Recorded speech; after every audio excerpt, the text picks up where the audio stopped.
Good evening and welcome back to Cecilia. Thank you for your patience over the last few days. Chapter 5. A Cottage. The evening was already far advanced, and before she arrived at the end of her little journey it was quite dark. When they came within a mile of Mr. Arnott's house, the postilion, in turning too suddenly from the turnpike to the crossroad, overset the carriage. The accident, however, occasioned no other mischief than delaying the proceeding, and Cecilia and her maid were helped out of the chaise unhurt. The servants, assisted by a man who was walking upon the road, began lifting it up, and Cecilia, too busy within to be attentive to what passed without, disregarded what went forward, till she heard her footman call for help. She then hastily advanced to inquire what was the matter, and found that the passenger who had lent his aid had, by working in the dark, unfortunately slipped his foot under one of the wheels, and so much hurt it that without great pain he could not put it on the ground. Cecilia immediately desired that the sufferer might be carried to his own home in that chaise, while she and the maid walked on to Mr. Arnott's, attended by her servant on horseback. This little incident proved of singular service to her upon first entering the house.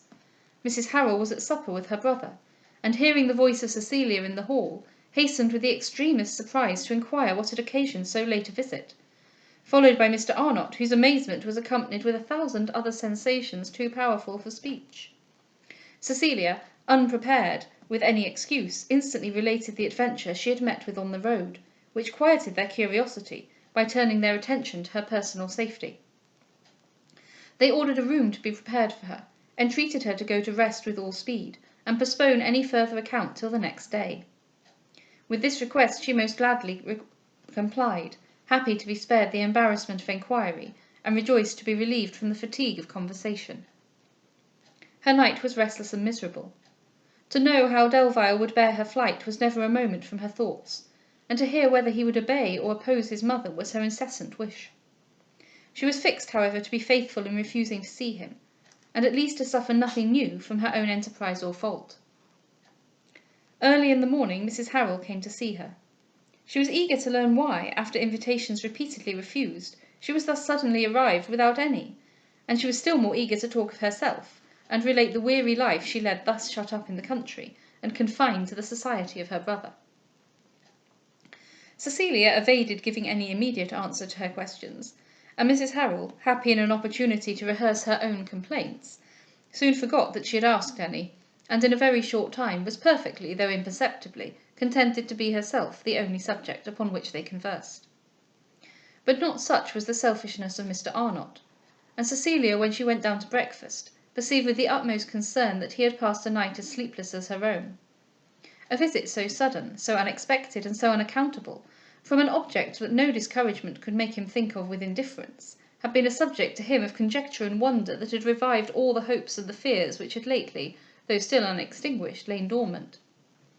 The inquiries, however, which his sister had given up, he ventured not to renew, and thought himself but too happy in her presence, whatever might be the cause of her visit. He perceived, however, immediately the sadness that hung upon her mind, and his own was redoubled by the sight. Mrs. Harrel also saw that she looked ill, but attributed it to the fatigue and fright of the preceding evening, well knowing that a similar accident would have made her ill herself, or fancy that she was so.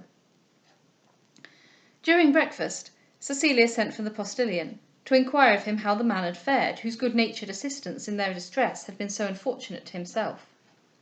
He answered that he had turned out to be a day labourer, who lived about half a mile off, and then, partly to gratify her own humanity, and partly to find any other employment for herself and friends than uninteresting conversation, she proposed that they should all walk to the poor man's habitation, and offer him some amends for the injury he had received. This was readily assented to, and the postilion directed them whither to go. The place was a cottage, situated upon a common. They entered it without ceremony, and found a clean-looking woman at work. Cecilia inquired for her husband, and was told that he was gone out to day labour. "I am very glad to hear it," returned she. "I hope, then, he has got the better of the accident he met with last night." "It was not him, madam," said the woman, "met with the accident, it was John. There he is, working in the garden." To the garden, then, they all went, and saw him upon the ground, weeding. The moment they approached he arose, and without speaking began to limp, for he could hardly walk, away. "I am sorry, master," said Cecilia, "that you are so much hurt. Have you had anything put to your foot?" The man made no answer, but still turned away from her. In a glance, however, his eye, which the next instant he fixed upon the ground, startled her. She moved round to look at him again, and perceived Mr Belfield. "Good God!" she exclaimed, but seeing him still retreat, she recollected in a moment how little he would be obliged to her for betraying him, and suffered him to go on, turned back to her party, and led the way again into the house. As soon as the first emotion of her surprise was over, she inquired how long John had belonged to this cottage, and what was his way of life. The woman answered he had only been with them a week, and that he went out to day labour with her husband. Cecilia then, finding their stay kept him from his employment, and willing to save him the distress of being seen by Mr Arnott or Mrs Harrel, proposed their returning home. She grieved most sincerely at beholding in so melancholy an occupation a young man of such talents and abilities. She wished much to assist him, and began considering by what means it might be done, when, as they were walking from the cottage, a voice at some distance called out, "Madam, Miss Beverley!" and looking round, to her utter amazement she saw Belfield endeavouring to follow her. She instantly stopped, and he advanced, his hat in his hand, and his whole air indicating he sought not to be disguised. Surprised at this sudden change of behaviour, she then stepped forward to meet him, accompanied by her friends, but when they came up to each other she checked her desire of speaking, to leave him fully at liberty to make himself known or keep concealed. He bowed with a look of assumed gaiety and ease, but the deep scarlet that tinged his whole face manifested his internal confusion, and in a voice that attempted to sound lively, though its tremulous accents betrayed uneasiness and distress, he exclaimed with a forced smile, "Is it possible Miss Beverley can deign to notice a poor miserable day labourer such as I am? How will she be justified in the beau monde, when even the sight of such a wretch ought to fill her with horror? Henceforth let hysterics be blown to the winds, and let nerves be discarded from the female vocabulary, since a lady so young and fair can stand this shock without hartshorn or fainting." "I am happy," answered Cecilia, "to find your spirits so good, yet my own, I must confess, are not raised by seeing you in this strange situation." "My spirits?" cried he with an air of defiance. "Never were they better, never so good as at this moment. Strange as seems my situation, it is all that I wish. I have found out at last the true secret of happiness. That secret which so long I pursued in vain, but which always eluded my grasp, till the instant of despair arrived, when, slackening my pace, I gave it up as a phantom. Go from me, I cried, I will be cheated no more. Thou airy bubble, thou fleeting shadow, I will live no longer in thy sight, since thy beams dazzle without warming me. Mankind seems only composed as matter for thy experiments, and I will quit the whole race, that thy delusions may be presented to me no more." This romantic flight, which startled even Cecilia, though acquainted with his character, gave to Mrs Harrel and Mr Arnott the utmost surprise, his appearance and the account they had just heard of him having by no means prepared them for such sentiments or such language. "Is then this great secret of happiness," said Cecilia, "nothing at last but total seclusion from the world?" "No, madam," answered he, "it is labour with independence." Cecilia now wished much to ask some explanation of his affairs, but was doubtful whether he would gratify her before Mrs Harrel and Mrs Arnott, and hurt to keep him standing, though he leant upon a stick. She told him, therefore, she would at present detain him no longer, but endeavour to see him again before she quitted her friends. Mr Arnott then interfered, and desired his sister would entreat Miss Beverley to invite whom she pleased to his house. Cecilia thanked him, and instantly asked Belfield to call upon her in the afternoon. "No, madam, no," cried he, "I have done with visits and society. I will not so soon break through a system with much difficulty formed, when all my future tranquillity depends upon adhering to it. The worthlessness of mankind has disgusted me with the world, and my resolution in quitting it shall be immovable as its baseness." "I must not venture then," said Cecilia, "to inquire—" "Enquire, madam," interrupted he with quickness, "what you please. There is nothing I will not answer to you, to this lady, to this gentleman, to any and to everybody. What can I wish to conceal where I have nothing to gain or to lose? When first indeed I saw you, I involuntarily shrunk. A weak shame for a moment seized me, I felt fallen and debased, and I wished to avoid you. But a little recollection brought me back to my senses. And where, cried I, is the disgrace of exercising for my subsistence the strength with which I am endued? And why should I blush to lead the life which uncorrupted nature first prescribed to man? Well then, said Cecilia, more and more interested to hear him, if you will not visit us, will you at least permit us to return with you to some place where you can be seated? I will with pleasure, cried he, go to any place where you may be seated yourselves. But for me, I have ceased to regard accommodation or inconvenience. They then all went back to the cottage, which was now empty, the woman being out at work. Will you then, sir, said Cecilia, give me leave to inquire whether Lord Vanelt is acquainted with your retirement, and if it will not much surprise and disappoint him? Lord Vanelt, cried he haughtily, has no right to be surprised. I would have quitted his house if no other, not even this cottage, had a roof to afford me shelter. I am sorry indeed to hear it, said Cecilia. I had hoped he would have known your value and merited your regard. Ill usage, answered he, is as hard to relate as to be endured. There is commonly something pitiful in a complaint, and though oppression in a general sense provokes the wrath of mankind, the investigation of its minuter circumstances excites nothing but derision. Those who give the offence by the worthy few may be hated, but those who receive it by the world at large will be despised. Conscious of this, I disdained making any appeal. Myself the only sufferer, I had a right to be the only judge, and shaking off the base trammels of interest and subjection, I quitted the house in silent indignation, not choosing to remonstrate where I desired not to be reconciled. And was there no mode of life, said Cecilia, to adopt, but living with Lord Vanelt, or giving up the whole world? I weighed everything maturely, answered he, before I made my decision, and I found it so much the most eligible, that I am certain I can never repent it. I had friends who would with pleasure have presented me to some other nobleman, but my whole heart revolted against leading that kind of life, and I would not therefore idly rove from one great man to another, in adding ill will to disgrace, and pursuing hope in defiance of common sense. No, when I quitted Lord Vanelt, I resolved to give up patronage for ever. I retired to private lodgings to deliberate what next could be done. I had lived in many ways. I had been unfortunate or imprudent in all. The law I had tried, but its rudiments were tedious and disgusting. The army too, but there found my mind more fatigued than indolence, than my body with action. General dissipation had then its turn, but the expense to which it led was ruinous, and self-reproach baffled pleasure while I pursued it.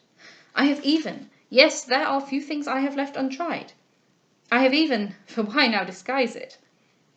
He stopped and coloured, but in a quicker voice presently proceeded.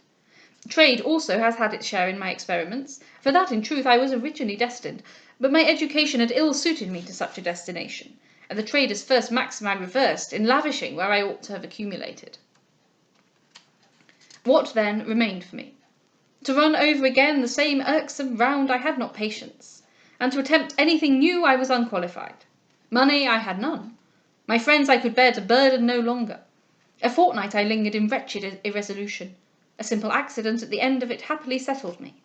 I was walking one morning in Hyde Park, forming 1,000 plans for my future life, but quarrelling with them all, when a gentleman met me on horseback, from whom at my Lord Vanelt's I had received particular civilities.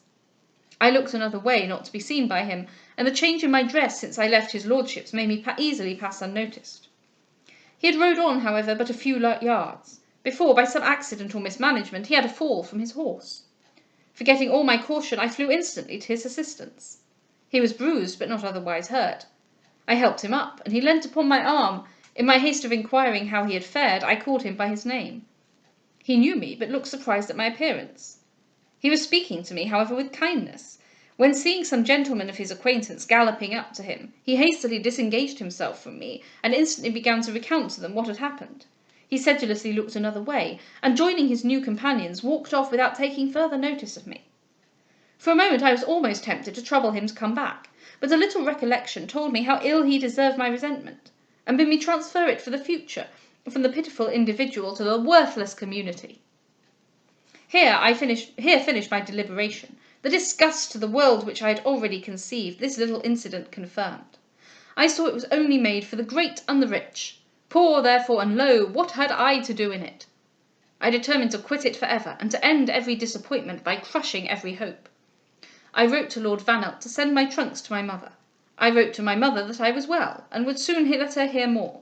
I then paid off my lodgings, and shaking the dust from my feet, bid a long adieu to London, and committing my route to chance, strolled on into the country, without knowing or caring which way.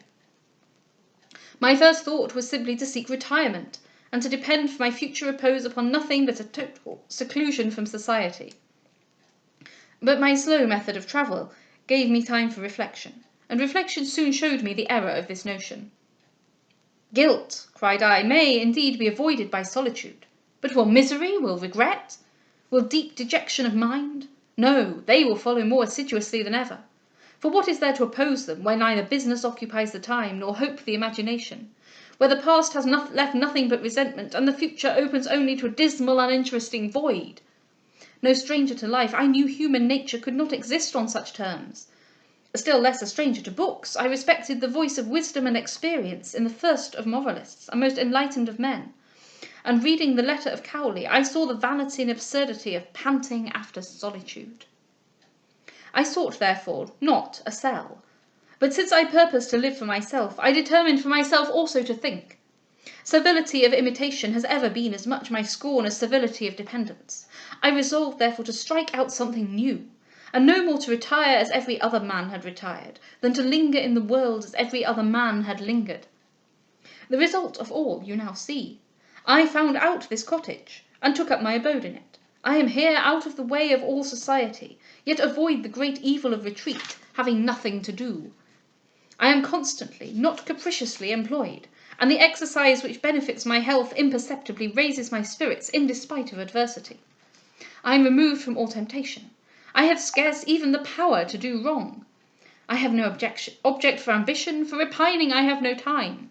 I have found out, I repeat, the true secret of happiness. Labour with independence.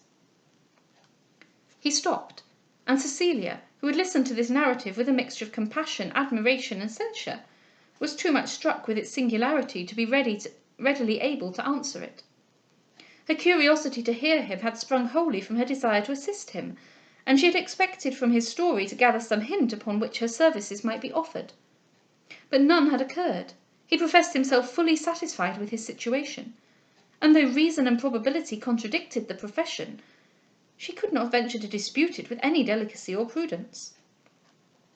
She thanked him, therefore, for his relation, with many apologies for the trouble she had given him, and added, I must not express my concern for misfortunes which you seem to regard as conducive to your contentment, nor remonstrate at the step you have taken, since you have been led to it by choice, not necessity. But yet you must pardon me if I cannot help hoping I shall sometime see you happier, according to the common, however vulgar, ideas of the rest of the world.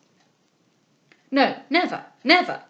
I am sick of mankind, not from theory but experience, and the precautions I have taken against mental fatigue will secure me from repentance or any desire of change. For it is not the active but the indolent who are weary. It is not the temperate but the pampered who are capricious. Is your sister, sir, acquainted with this change in your fortune and opinions? Poor girl, no. She and her unhappy mother have borne but too long with my enterprises and misfortunes. Even yet they would sacrifice whatever they possess to enable me to play once more the game so often lost. But I will not abuse their affection, nor suffer them again to be slaves to my caprices, nor dupes to their own delusive expectations. I have sent them word I am happy. I have not yet told them how or where. I fear much the affliction of their disappointment, and for a while shall conceal from them my situation, which they would fancy was disgraceful, and grieve at as cruel. And is it not cruel? Said Cecilia. Is labour indeed so sweet?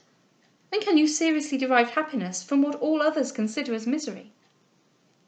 Not sweet, answered he, in itself, but sweet, most sweet and salutary in its efforts. When I work, I forget all the world, my projects for the future, my disappointments from the past. Mental fatigue is overpowered by personal. I toil till I require rest, and that rest which nature, not luxury, demands, leads not to idle meditation, but to sound, heavy, necessary sleep. I awake the next morning to the same thought-exiling business, work again till my powers are exhausted, and am relieved again at night by the same health-recruiting insensibility." "And if this," cries Cecilia, "is the life of happiness, why have we so many complaints of the sufferings of the poor, and why so eternally do we hear of their hardship and distress?" "They have known no other life. They are strangers, therefore, to the felicity of their lot.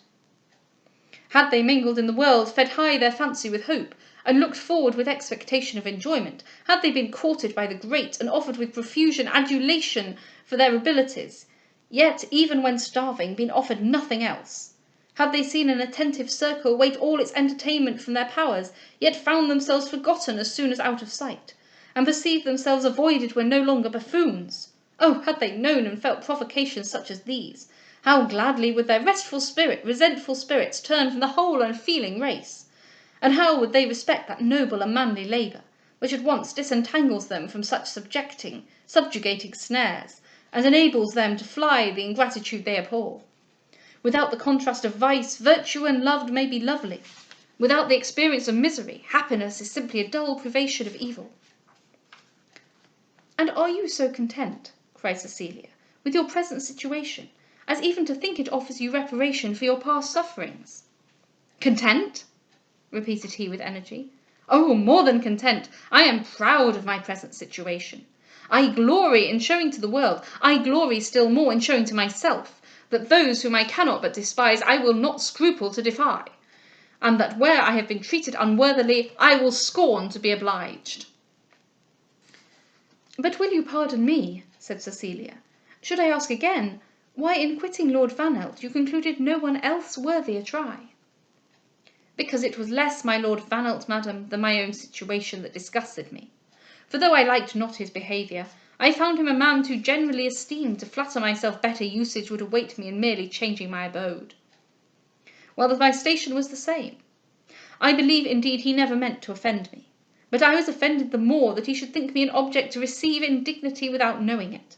To have had this pointed out to him would have been at once mortifying and vain, for delicacy, like taste, can only partially be taught, and will always be superficial and erring where it is not innate. Those wrongs which thought too trifling to resent are too humiliating to be borne. Speech can convey no idea of.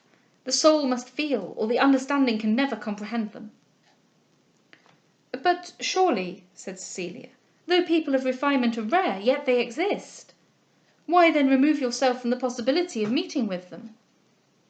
"Must I run about the nation," cried he, "proclaiming my distress and describing my temper, telling the world that though dependent I demand respect as well as assistance, and publishing to mankind that though poor I will accept no gifts if offered with contumely? Who will listen to such an account? Who will care for my misfortunes but as they may humble me to his service? Who will hear my mortifications but to say I deserve them? What has the world to do with my feelings and peculiarities? I know it too well to think calamity will soften it. I need no new lessons to instruct me that to conquer affliction is more wise than to relate it." "Unfortunate as you have been," said Cecilia, "I cannot wonder at your asperity. But yet it is surely no more than justice to acknowledge that hard-heartedness to distress is by no means the fault of the present times. On the contrary, it is scarce sooner made known than every one is ready to contribute to its relief." "And how contribute?" cried he. "By a paltry donation of money? Yes, the man whose only want is a few guineas may indeed obtain them, but he who asks kindness and protection, whose oppressed spirit calls for consolation even more than his ruined fortune for repair, how is his struggling soul, if superior to his fate, to brook the ostentation of patronage and the insolence of condescension? Yes, yes, the world will save the poor beggar who is starving, but the fallen wretch who will not cringe for his support may consume in his own wretchedness without pity and without help." Cecilia now saw that the wound his sensibility had received was too painful for argument, and too recent immediately to be healed. She forbore therefore to detain him any longer, but expressing her best wishes, without venturing to hint at her services, she arose, and they all took their leave. Belfield hastening as they went to return to the garden, where, looking over the hedge as they passed, they saw him employed again in weeding, with the eagerness of a man who pursues his favourite occupation. Cecilia half forgot her own anxieties and sadness in the concern which she felt for this unfortunate and extraordinary young man. She wished much to devise some means for drawing him from a life of such hardship and obscurity. But what to a man thus jealous in honour, thus scrupulous in delicacy, could she propose, without more risk of offence than probability of obliging? His account had indeed convinced her how much he stood in need of assistance, but it had shown her no less how fastidious he would be in receiving it. Nor was she wholly without fear that an earnest solicitude to serve him, his youth, talents, and striking manners considered, might occasion even in himself a misconstruction of her motives, such as she had already given birth to in his forward and partial mother. The present, therefore, all circumstances weighed, seemed no season for her liberality, which she yet resolved to exert at the first moment it was unopposed by propriety. Well, there was a little pause in the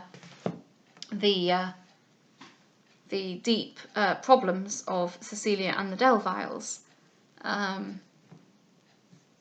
Bit of a change. I remember this from when I read it as a teenager and remember thinking that I found it very boring. But actually reading it now, I find it interesting on a philosophical and social level, and also in a way how the theme of how to live in the world and the effects of money and consequence and pride and family and duty and the hypocrisy and fickleness of society at large fits in very well with other themes in the novel.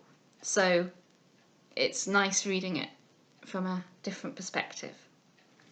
Have a good evening. Oh, before I go, you need to look forward to tomorrow's. Tomorrow's is going to be very dramatic again. Oh yeah.